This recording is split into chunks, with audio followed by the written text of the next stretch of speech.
भगवान जिनको ज्यादा प्यार करते हैं उन्हें ये 3 कष्ट जरूर देते हैं। आज ये अंतिम और अटल सच जान लो कि तुम्हारे जीवन की भयंकर प्रताड़ना और आंसू तुम्हारी बदनसीबी नहीं, बल्कि साक्षात परमात्मा का तुम्हें संसार के कीचड़ से निकालकर अपने गले लगाने का एक गुप्त और अत्यंत पवित्र तरीका है। कितना दर्द होता है ना जब आप अपनी तरफ से हर एक कर्म पवित्र रखते हैं, किसी का बुरा नहीं सोचते, लेकिन फिर भी दुखों का पहाड़ सिर्फ आपके ऊपर ही टूटता है। आप रात रात भर अकेले अंधेरे कमरे में जाग कर से सकते हैं और अपनी भीगी आंखों से उस विधाता की ओर देखकर पूछते हैं कि हे प्रभु, क्या मुझसे कोई बहुत बड़ा पाप हो गया है जो सिर्फ मेरी ही जिंदगी में इतने कांटे बिछे हैं। जब आपके सबसे प्रिय रिश्ते आपको बीच मझधार में धोखा देकर छोड़ देते हैं, जब आपकी जेब पूरी तरह खाली हो जाती है और दुनिया आपकी लाचारी पर हंसती है, तो वो सीने का भारीपन इंसान को भीतर से पूरी तरह मार देता है। आप अपनों के बीच रहकर भी खुद को लावारिस महसूस करते हैं और घुट घुट कर जीते हुए एक पल ऐसा आता है जब आपको लगने लगता है कि भगवान आपसे घोर नफरत करते हैं और उन्होंने आपके वजूद को पूरी तरह भुला दिया है। पर सच तो यह है कि ईश्वर तुमसे नफरत नहीं बल्कि इस ब्रह्मांड में सबसे ज्यादा प्रेम करते हैं। भगवान श्री कृष्ण भगवद गीता में कहते हैं कि तेषामहं समुद्धरता मृत्यु संसार सागरात, अर्थात जो अनन्य भाव से मुझ पर आश्रित है उनका इस मृत्यु रूपी संसार सागर से उद्धार करने स्वयं मैं आता हूं। कड़वा सच तो यह है कि संसार के सुख इंसान को अंधा और अहंकारी बना देते हैं, जिससे वह उस परम सत्य को भूल जाता है जिसके लिए उसका जन्म हुआ है। भगवान हर अरे गहरे इंसान की परीक्षा नहीं लेते, वो केवल उसी को अपनी भट्टी में तपाते हैं जिसे वो अपनी सबसे अनमोल मणिका बनाना चाहते हैं। ये 3 कष्ट विधाता का वो ऑपरेशन है जो तुम्हारे भीतर के झूठे मोह और अहंकार को काटकर तुम्हें पूरी तरह शुद्ध कर रहे हैं, जिसे तुम अपनी भात संदर्भ में तपाते परता पा रहे, बर्बादी मानकर रो रहे हो। वो असल में गोविंद का तुम्हें अपनी बाहों में समेटने का आमंत्रण है। इसका समाधान निराशा के अंधेरे में डूबकर अपनी तकदीर को कोसना नहीं है, बल्कि समाधान है साक्षी भाव और पूर्ण आत्मसमर्पण। जब तुम इन कष्टों को अपनी बदनसीबी समझना छोड़ दोगे और इन्हें ठाकुर जी का विशेष आशीर्वाद मानकर स्वीकार करोगे, तो तुम्हारा सारा मानसिक तनाव उसी क्षण कपूर की तरह उड़ जाएगा। समाधान यह है कि तुम अपनी ऊर्जा को मेरे साथ ही ऐसा क्यों कि विलाप में नष्ट करने के बजाय अपने कर्मों को निखारने और उस सामरे के चरणों में लीन होने में लगा दो। जब तुम करनी के लिए गा तो मद्दिक साथ उनको करने के लिए करनी का आंदोलन, अपना सब कुछ शून्य करके उस मुरली मनोहर को सौंप देते हो तो जीवन की हर बंद राह अपने आप खुलने लगती है। शांत हो जाओ और इन कष्टों के पीछे छिपे विधाता के दिव्य संकेतों को पहचानो। यह सत्संग तुम्हारे उस भ्रम को जड़ से मिटाने आया है जो तुम्हें कमजोर बना रहा था। जब तुम खुद को पूरी तरह रिक्त कर लेते हो तभी परमात्मा तुम्हें अपनी अनंत अनुकंपा से भर देता है।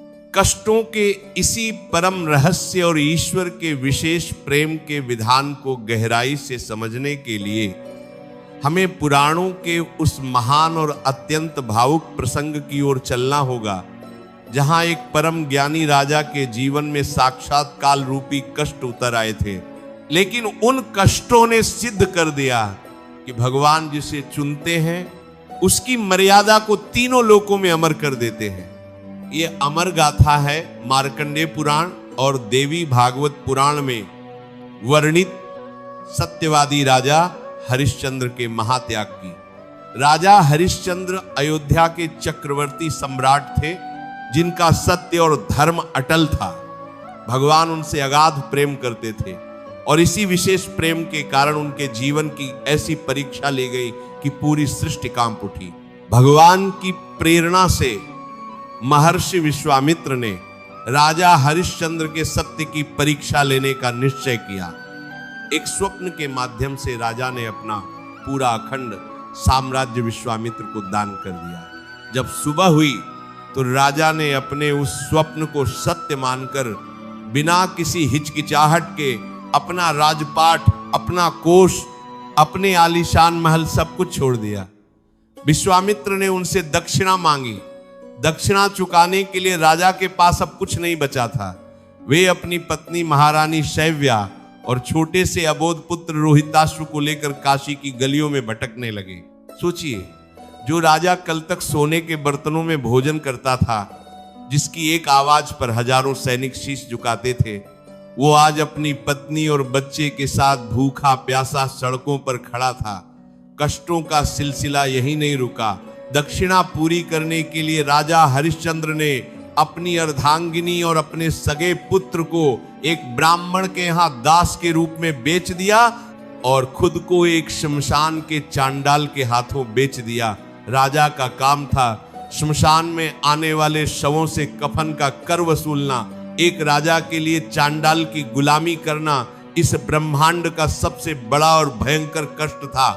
समय बीता और कष्ट अपनी चरम सीमा पर पहुंच गया। एक दिन खेलते समय सांप के डसने से राजा के इकलौते पुत्र रोहिताश्व की मृत्यु हो गई। असहाय मां शैव्या अपने मृत बच्चे के शव को अपने हाथों में उठाकर रोती बिलखती हुई आधी रात के घने सन्नाटे में उसी श्मशान घाट पर पहुंची जहां हरिश्चंद्र पहरा दे रहे थे। अंधकार के कारण दोनों एक दूसरे को पहचान नहीं पाए। जब हरिश्चंद्र ने चांडाल के नियमों का पालन करते हुए अपनी ही पत्नी से उसके मृत पुत्र के कफन का कर मांगा, तब शैव्या ने रोते हुए अपनी साड़ी का आधा हिस्सा फाड़ कर देना चाहा। उस क्षण बिजली चमकी और दोनों ने एक दूसरे को पहचान लिया। अपनी आंखों के सामने अपने इकलौते पुत्र की लाश और अपनी महारानी की यह दुर्दशा देखकर राजा हरिश्चंद्र का कलेजा फट गया। ये एक पिता, एक पति और एक मनुष्य के रूप में कष्टों का सबसे अंतिम और भयानक दौर था। लेकिन हरिश्चंद्र डिगे नहीं। उन्होंने रोते हुए भी कहा कि प्रभु की यही इच्छा है तो मैं अपने धर्म से पीछे नहीं हटूंगा। जैसे ही उन्होंने सत्य और धैर्य की उस पराकाष्ठा को छुआ, साक्षात भगवान विष्णु, ब्रह्मा और शिव सभी देवी देवताओं के साथ प्रकट हो गए। शमशान घाट साक्षात वैकुंठ धाम में बदल गया। भगवान ने रोहिताश्व को दोबारा जीवित कर दिया, राजा को उनका पूरा साम्राज्य वापस लौटाया और हरिश्चंद्र के चरणों की धूल को अपने मस्तक पर लगाया। भगवान ने कहा, हे हरिश्चंद्र, संसार सोचता है कि मैंने तुम्हें दंड दिया, लेकिन हकीकत यह है कि मैं तुमसे इतना प्रेम करता था कि मैं तुम्हारे इस पावन चरित्र को पूरी सृष्टि के सामने एक मिसाल बनाना चाहता था। यदि ये कष्ट तुम्हारे जीवन में ना आते तो आज इतिहास में तुम्हारा नाम अमर न होता। ये पुराण की कथा हमें चीख चीख कर सिखाती है कि भगवान जब तुम्हें कष्ट देते हैं तो वो तुम्हारी गरिमा को मिटाते नहीं, बल्कि तुम्हें इतिहास के पन्नों में अमर करने की तैयारी करते हैं। पहला कष्ट जो भगवान अपने सबसे प्रिय लोगों को देते हैं वह है संसार के सबसे करीबी लोगों द्वारा घोर उपेक्षा और अकेलापन। जब भगवान आपसे विशेष प्रेम करते हैं तो सबसे पहले उन सभी इंसानों को, उन सभी रिश्तों को आपके जीवन से दूर कर देते हैं जिन्हें आप अपनी ढाल समझ रहे थे। आपके अपने मित्र, आपके संबंधी अचानक आपकी कमियां निकालने लगते हैं, आपका तिरस्कार करते हैं और आपको एक अंधेरे अकेलेपन में छोड़ देते हैं। आपको उस समय बहुत दर्द होता है, लेकिन ये ईश्वर का तरीका होता है आपकी आंखों से मोह की पट्टी हटाने का। वो आपको समझाते हैं कि जिस सहारे को तुम ढूंढ रहे हो वो नश्वर है। वो तुम्हें अकेला इसीलिए करते हैं ताकि तुम उस शोर से बाहर निकल सको और अपने भीतर बैठे उस अनंत नारायण से जुड़ सको जो तुम्हारा सच्चा साथी है। दूसरा कष्ट जो केवल भाग्यशाली और प्रभु के प्यारों को मिलता है वह है अत्यंत भयंकर मानसिक और आर्थिक संघर्ष। जब आपके बनते हुए काम अचानक बिगड़ने लगते हैं, जब चारों तरफ से धन के रास्ते बंद हो जाते हैं और आप दाने दाने के लिए संघर्ष करते हैं, तो आपका झूठा अहंकार, आपकी जाति का मद, आपके रूप का अभिमान पूरी तरह टूटकर मिट्टी में मिल जाता है। ये तंगी आपको इंसानों की असली फितरत का आईना दिखाती है। धन का ये अभाव आपके भीतर एक ऐसी तड़प और पुरुषार्थ की आग पैदा करता है जो आपको आने वाले समय में एक महान चरित्र बनाती है। जो इंसान इस विकट परिस्थिति में भी अपनी ईमानदारी और अपनी नीयत साफ रखता है, विधाता कल उसके सामने पूरी दुनिया को झुका देता है। तीसरा कष्ट है हृदय को छलनी कर देने वाला विश्वासघात और अपमान। जब आप पूरी सच्चाई से किसी के साथ चलते हैं लेकिन बदले में आपको पीठ में खंजर मिलता है, लोग आपके चरित्र पर कीचड़ उछालते हैं और आपकी पावनता का मजाक उड़ाते हैं, तो वो पीड़ा असहनीय होती है। लेकिन श्री कृष्ण कहते हैं कि जो इस अपमान को अमृत का घूंट समझकर पी जाता है और पलटकर प्रतिशोध की आग में नहीं जलता, उसके भीतर की आध्यात्मिक शक्ति हिमालय जैसी अचल हो जाती है। यह अपमान आपके भीतर छिपे हुए क्रोध की अंतिम परीक्षा होती है। जो इस परीक्षा को पास कर लेता है, मिल्लिन ताकि कोहो को करने चलेता है, उसका आत्मबल इतना प्रचंड हो जाता है कि दुनिया की कोई भी ताकत उसे कभी विचलित नहीं कर पाती। रिश्तों की कड़वी सच्चाई यही है कि यहां लोग केवल तुम्हारी खुशियों के हिस्सेदार बनना चाहते हैं, तुम्हारे आंसुओं के नहीं। लेकिन ईश्वर तुम्हारे आंसुओं का प्रेमी है। जब संसार तुम्हारा हाथ छोड़ देता है, तभी वो शामरा सरकार चुपचाप आकर तुम्हारा हाथ थाम लेता है। सफलता का रास्ता कभी भी फूलों की सेज से होकर नहीं गुजरता।